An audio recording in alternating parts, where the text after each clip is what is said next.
Hey, and welcome to another Tech Tuesday. This is Chad from Ascension Worship, coming to you from the City Worship Studio in Jacksonville, Florida. And this week I'm going to show you a cool trick for how to make your drum room sound really big. Hey, what do you say? Yes, it's that time again. It's Tech Tuesday. So this is where we track drums at the City Worship Studio. It is a converted office space, and it's fairly small, but it's very effective for our needs. And as you can see, it's a low drop ceiling. All the corners are hard angles, and the room's rectangular. So we've got all of our close mics going on, but one thing that we've been doing recently is because we don't really have a space for room mics in the traditional sense, like some of the other studios I've worked in have been big rooms, and if you put mics in the corners, you get some really cool sounds. And here we don't quite have that same luxury. And we've tried a few different things, including putting mics on the other side of that wall. And things have been cool, but the one thing that we've kind of landed on is this trick here. So I have on either side of the room it's a Sterling ST170 ribbon microphone. This is an active ribbon mic. It's very affordable. It's about $200 per mic, or I think you can buy them as a pair for even cheaper. And so what we're doing is we have these on either side of the room, so it's getting a very wide image. The drums are as centered as we can make them. And then we do some pretty interesting processing that I'm going to show you in a moment here to really kind of add to the mix and give us a more realistic sounding reverb that is something like we would get in a big room that we can't do in this room. Because this is a ribbon microphone, it's a figure 8 pickup pattern, meaning it picks up from the front and from the rear and very little from the sides. So that's why we have them positioned where they are, so we would have a pad behind them on either side to absorb any reflections off of that wall. So let's take a look in the studio, and I'll show you some of the ways we've been processing this. All right, so let's hop right in. Here is our individual drum channels, what they sound like.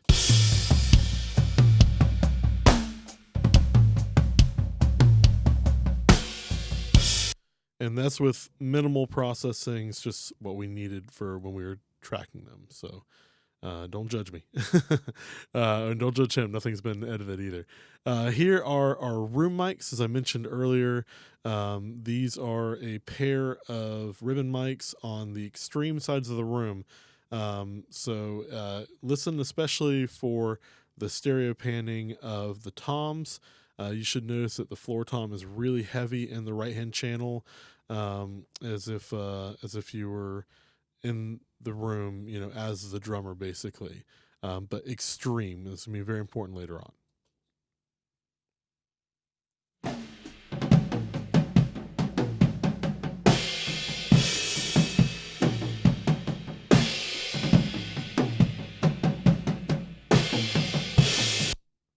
Okay, so that sounds like that room. It's a small room. What we want to do is we want to simulate as if it was in a big theater space. So what I'm going to do is I'm going to drench that in reverb. And today we're going to be using the TC8210. That's this little guy right now. This is a $100 plugin, and this is actually just a controller, connects through USB. And it basically just allows us to have physical control, and it's kind of a gimmick, and I'm okay with that. It's a fun gimmick, and it works well. But for the purpose of using what I'm doing, I'm going to mostly be in Logic the controls mode, so that you can see me manipulating this and not using the actual controller. Now, what reverb you use is up to you. I just like this one. I happen to have it available. But I'm going to really limit what I'm messing with for today. And a lot of these things we're going to be doing in solo, you're going to want to do a lot of them in the actual mix. But we're just going to play around with 3 controls. The dry-wet mix, which is currently set to 50%. And that way, right now, we'll be able to hear the original timing versus our new timing and make sure that we don't have any issues there. We'll also be playing around with the pre-delay, which is the amount of delay that is built in before the reverb starts actually doing anything. This helps to kind of create our initial sense of space. So when I set this, I'm going to set it really high. You'll probably hear a flamming sound, like the drum being hit one after another very quickly, and we'll start to bring it down to kind of get that out of the way. So we want it to sound bigger and a little bit smeared, but not like it's so far away that there's an audible delay happening. So we'll play around with that. We'll also be playing around today with the decay. I'm going to start with it all the way down. Again, this is how long the tails are, so more of like how big the space is going to sound like. So again, with decay all the way down, dry and wet mix at 50%, we're going to play with our pre-delay. I'll crank it all the way up. You'll hear that flamming sound, and we'll just start to back it down.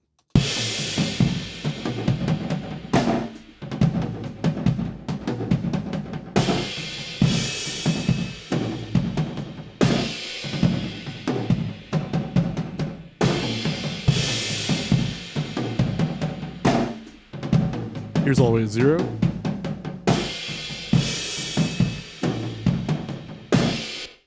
I like around 40 milliseconds to start to get a thickening happening, but it's not as audible of a flam as we got later, and even more that will kind of go away when we blend it in with the mix. Okay, so we got that. Let's go ahead and play with our decay time. I'm listening to everything, but particularly the snare, and I want there to be kind of this kind of constant reverb that's going on, but I don't want the really big parts of the snare to overlap too far into the next phrase, or else it'll become a little bit too smeary. And again, this is something best to set in the mix, but we're just going to go with it for right now.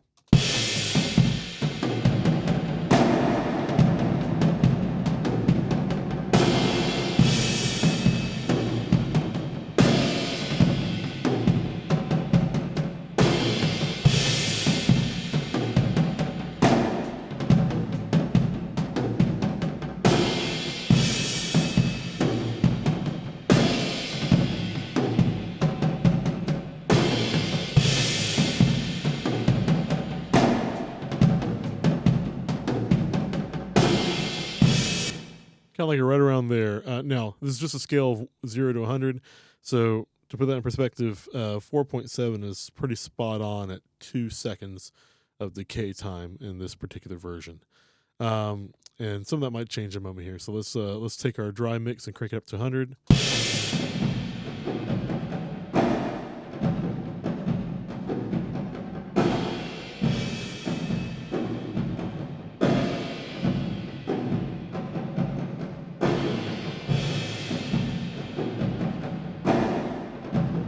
Cool. I'm a little bit farther. We're at 2.2 seconds now.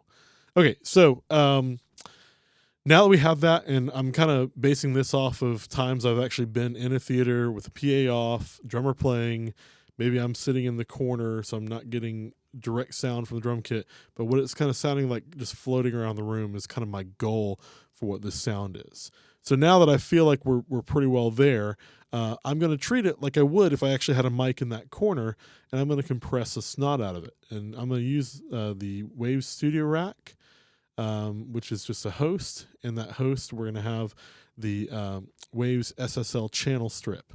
And the big thing we're going to do here is compression. So I'm going to set the attack time to just fast. There's only a fast or slow on here. We're going to set the release time to fast, the ratio all the way up to infinity, and we will eventually be cranking down the threshold. I'm going to start it up all the way high so it's not doing anything, and then as I crank it down, you'll hear it start to take effect. Now, one thing before I start playing with that, we do lose a little bit of level because we went full wet on our reverb. So I'm going to play this, and I'm just going to take this input gain over here and for the plugin and just kind of get us back in the yellow a little bit more here.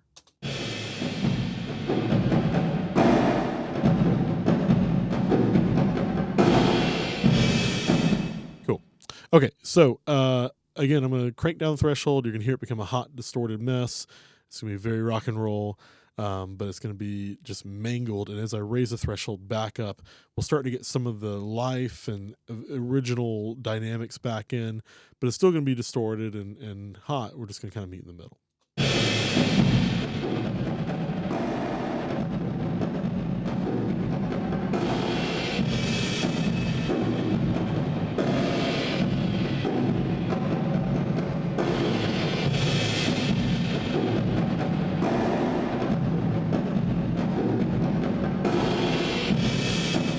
Cool. That's pretty cool for right now. Again, we're just making it really crunchy, and then a lot of this stuff you might want to change when you get into the actual mix. Okay, let's EQ some of the stuff that we don't want out of there. I'm gonna just real simply here. I'm just gonna take my mids and make them really wide, and just crank down whatever to taste I don't want in there.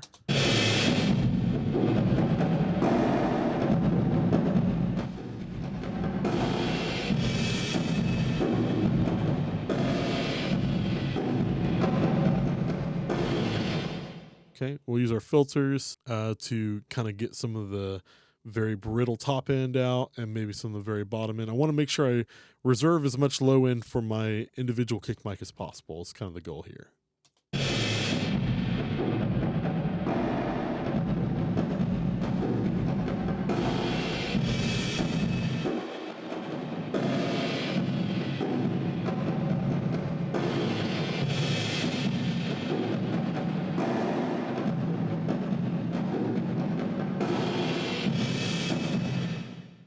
So I'm not taking it all out from there. I'm going to kind of, at that bell point, I'm going to switch to a bell.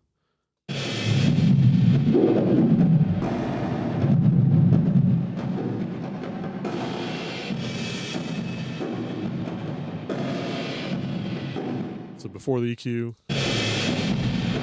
after. We're just kind of toning it down a little bit. Okay, now, it would normally be at this time that I would reach for something like the Waves S1 Imager to try and maybe widen out the stereo mix a little bit of this. But I'm going to turn that off right now because what's actually happening here is that we're losing our stereo feel because of this particular reverb plugin we're using. And nothing against this reverb. A lot of reverbs do this, but it's taking information from our left channel, applying reverby goodness, and then putting that in both left and right. Right channel, reverby goodness, and then left and right. And it's just smearing our sense of space. So again, remember earlier the floor tom was pretty heavily in the right-hand channel. I'll turn this off right now, but if you listen on here,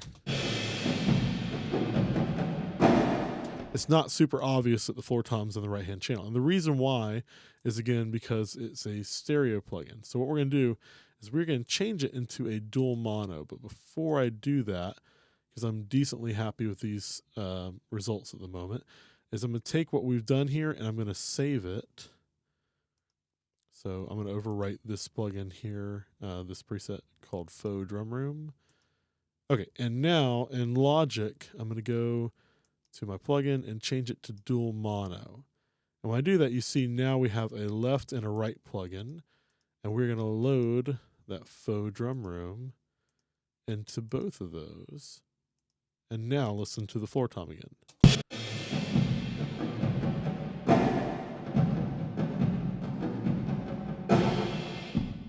We've got a little bit more, obviously, in the left and right. So now let's go back to this plugin in here, and we may want to either accentuate or bring back that stereo mix. So here it is in the middle. Here it is really spread out. Here it is in mono.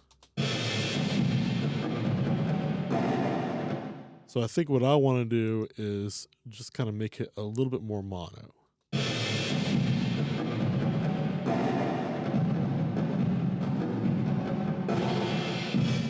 So not much. Again, you can play with this in the actual mix, but we're at 0.76, so 3/4 of the way to being where we were. We're just a little bit more mono.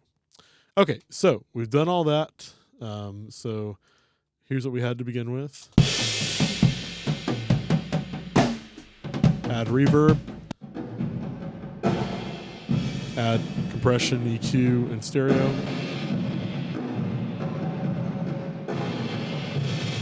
Okay, so let's hear that. Here's our dry drums individual.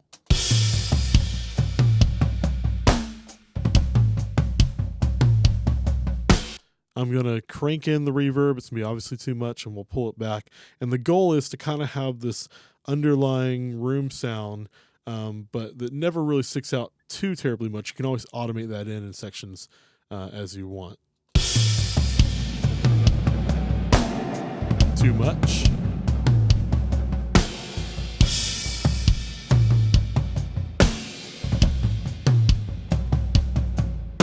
I'm going to mute it.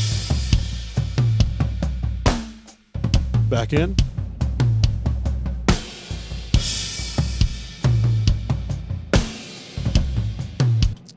Cool. So you can hear it's just kind of, at least with the floor tom, it's just kind of floating in the background. Now, I feel like right now, again, there was a very small room. It feels like the snare is still a bit much in the reverb. So one thing we can do to fix that is before the reverb happens, I'm going to load in a compressor. I'm just going to use a stock Logic compressor here. And I'm going to sidechain it to my snare top. So in this case, snare top 1. Let's see, let's take makeup gain out. I'm going to just crank the ratio, fast attack. Okay, that's probably a decent start. So I'm going to play it back through, and I'm going to get it to where it's pegging the gain reduction when the snare hits.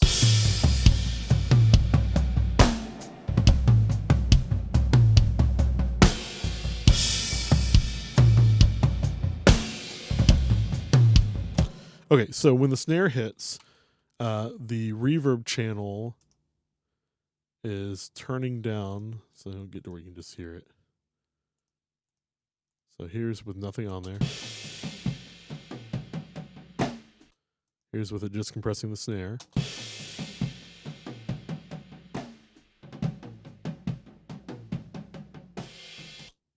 And here's just kind of brought that level down, and then it comes back very quickly. So you can hear, so again, here's without the compressor, but with everything else.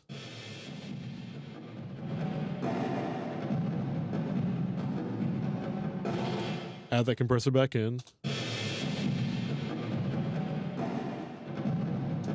Snare is just kind of brought back a little bit.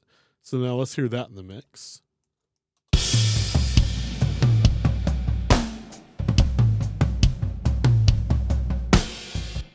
So here's before. Listen to how much snare carries over.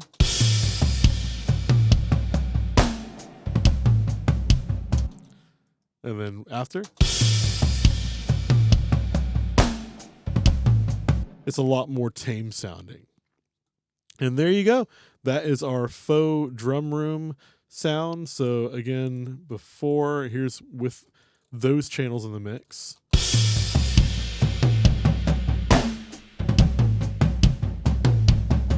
A little compression, a little reverb, a lot of distortion and compression.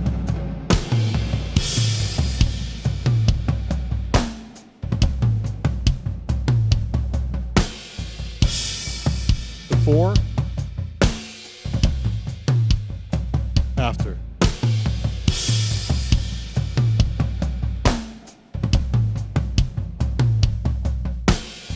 So I hope that was a helpful trick for someone out there. There's definitely many different ways you can accomplish this, and you definitely don't have to do it this way, but I've had a lot of fun doing it. It's gotten me different results than what I feel like I can get from just sending all my individual channels to a reverb bus. It's just a little bit more natural sounding to me. But I'd love to hear what you're doing and what your approach is. So please feel free to leave a comment down in our YouTube comment section. And until next time, have a great week.